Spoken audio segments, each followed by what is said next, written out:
question was, after you read it, I mean, first of all, you need to know there's legislation pending in DC right now that says that all legislation should be posted on the internet for 72 hours to allow you, the voters, the opportunity to review it and read it. That's clearly legislation that I think needs to be passed.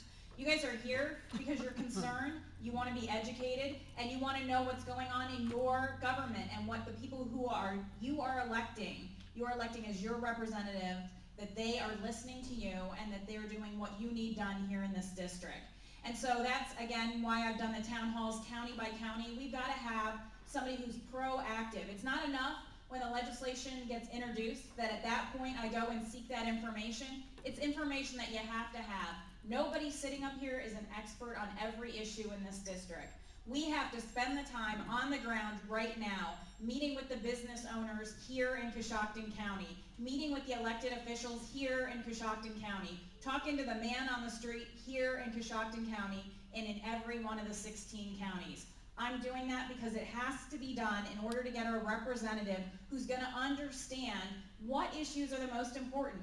This district is a sprawling district. I can assure you that the issues here in Coshocton County are different than the issues in Hocking County, which are different than the issues in Muskingum County. We're one district, but because we're so geographically huge, we've got to have somebody who is spending the time on the ground in all 16 counties, somebody who's proactively talking to people like Edge Tech in Cambridge, where they're adding jobs despite this terrible economy, saying, how are you able to thrive in this economy? How can we take those business concepts and drive those through other parts of the district? So the answer is, before I read the legislation, before I make my decision, that I'm going to be talking to you. I'm going to listen to your concerns and know what the issues are here in Coshocton County so that I can best represent you in Washington, D.C.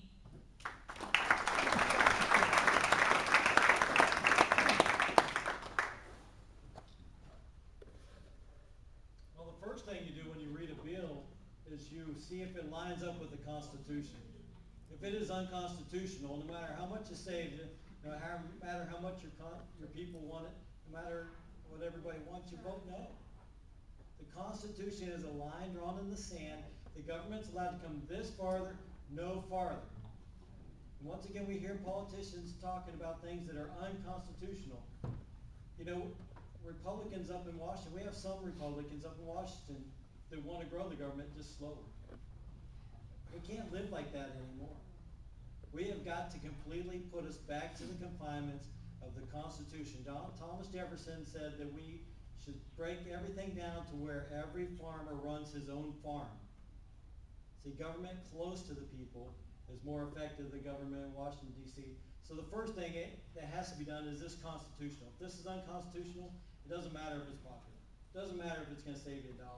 This is a vote no, because this is what our government is founded on. You know, all of us actually said, no, none of us are going to be experts. Actually, I've been in business management. I know how to hire people. I know how to empower people to do my job. I don't think I really run my business. I help other people run my business. There's some great people up here that I would love to have on the staff because I know that they will keep me in line. And if I think about swaying or something, they'll snap me back in line and put me in there. I think we have a great group of candidates. And I would be honored to have any of these people on my staff because I know that they would help keep us in line and keep us moving in the conservative, constitutional direction. Thank you.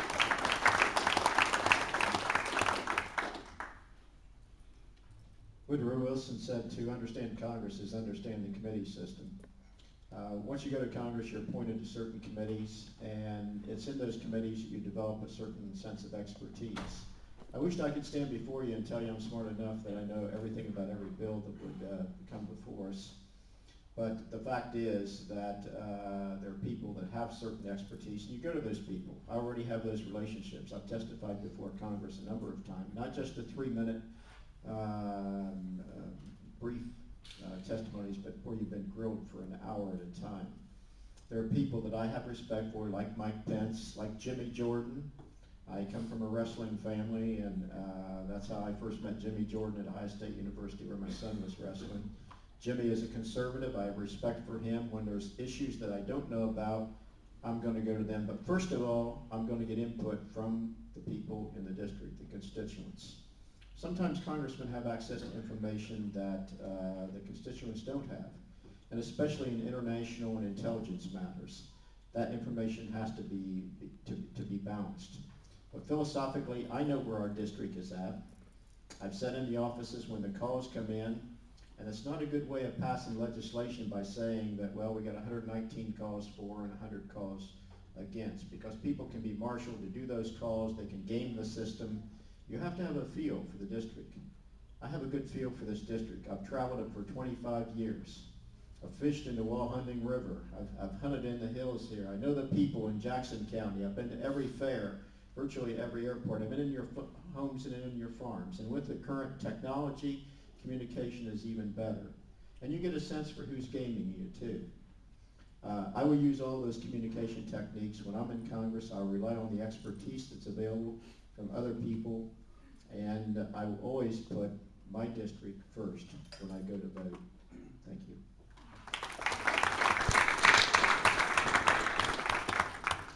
That great theologian Woody Hayes, you guys remember Woody Hayes, don't you? That great theologian Woody Hayes says, you win with people. I remember back August when I was making the decision, actually I was riding my lawnmower and things were so loud, I'm just thinking to myself, I get off my lawnmower, walk in the house, I told my wife, I said, honey, I think I'm going to go sleep outside Zach Space's office.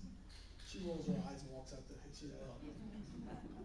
But I found out during that time that not only was Zach Space not responsive, but his staff wasn't very kind.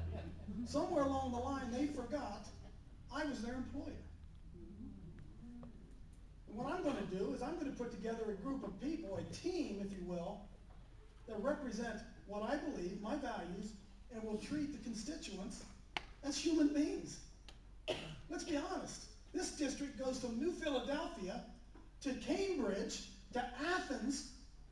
I need 7 cars to cover that. For me to say I'm going to be at your door and answering all your telephone calls, I'm not going to do that. But I'm going to put together a group of people, a team that's going to operate in a way that's going to be honorable into this district. You know, I had somebody say something to me the other night, and some of you are probably thinking about this right now. I got this hat on. I had a guy come up to me on the breaks and says, you know, Coach, I really like what you say, but you need to take that hat off. I said, why is that, sir? He said, well, you have to understand that your faith sometimes offends a lot of people. I said, well, listen, I'm not after those people.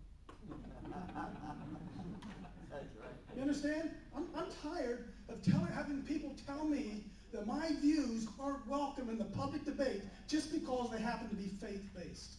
And I believe there are those of you in this room who agree with me that you are tired of your faith being besmirched, and that I think that the right to put into office a man of faith who's going to stand up, not cower, not bow, and how about this?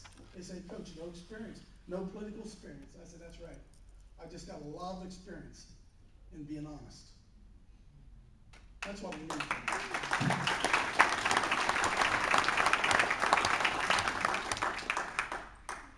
Well, a lot of people can say what they're going to do, and I'm the only one up here that has an actual track record, and I'll tell you how it really does work. As a legislator for my 8th year now, I always felt like I'm a big funnel, and all this information is coming in, and I got to decipher through it and try to decide what's the best policy for my Senate district and the people of Ohio. And how that works. First of all, when the legislative process is allowed to work, it's a great process. What I mean by that, if leadership allows the committees to operate and hear the bills, and people come in and testify for and against interest parties, it can be a real learning experience. And bills that I've introduced in my tenure in the legislature, almost all of them have had amendments or substitute bills, because I come up, maybe somebody brings an idea to me that wants legislation, and so I got the general concepts and I introduce something. But during the legislative process, other people with other interests come in, stakeholders that have interest in that legislation, and you get a broader ideas, and that's why you end up with amendments and substitute bills, because you're making the bill better. And you know, you've got to rely a little bit on your colleagues, and you got to know which colleagues you can rely on, because it was said here earlier, and it's absolutely true. There's nobody in this room that can be an expert in all the subjects.